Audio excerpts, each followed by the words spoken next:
Regarde, la bénédiction, je peux la résumer ainsi.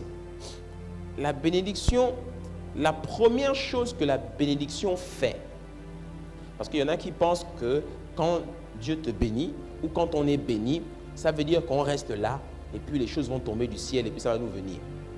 La bénédiction, ce n'est pas ça. La bénédiction est une parole prophétique que Dieu prononce sur toi. Et cette bénédiction-là, premièrement, ce qu'elle fait, elle te rend capable d'avoir ce qu'elle a déclaré. Dites-moi la capacité. La bénédiction vous rend capable d'avoir cela.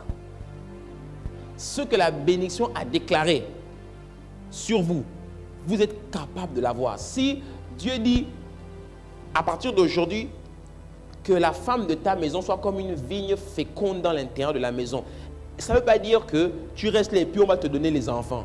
Non, ça veut dire que dès que vous allez passer à l'acte et que vous allez faire vos goudis dans le lit, vous allez avoir des enfants. C'est parce que vous vous unissez par des relations intimes que les enfants vont venir parce que Dieu vous a rendu capable de cela. Elle te fait prospérer, elle vous rend fécond et elle vous rend capable d'être fécond. Tes fils sont comme des plants d'olivier autour de la table. Ça, c'est une autre bénédiction. La force va faire partie de tes enfants. Amen. Ça veut dire qu'ils ne seront pas malades. Quand tu vois dans ta famille, tes enfants ont fait tout, ils sont toujours malades. Il y a une malédiction derrière peut-être qui est cachée. Il faut enlever ça. Il y a quelque chose qui ne va pas. Alléluia.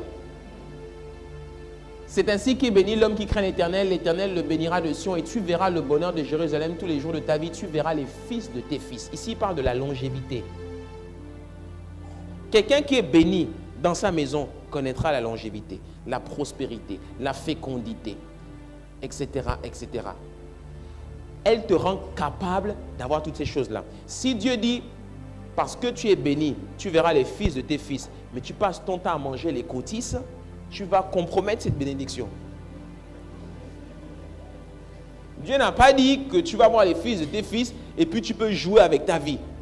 Non. Dieu n'a pas dit que ton épouse et toi, vous allez être féconds, vous allez être grands-parents et même vous allez être des arrière-grands-parents et puis tu prends un gun et tu te mets à la tête, boum. Et puis, non, si tu fais ça, Dieu dit que tu es stupide. Tu me suis? La bénédiction te rend capable.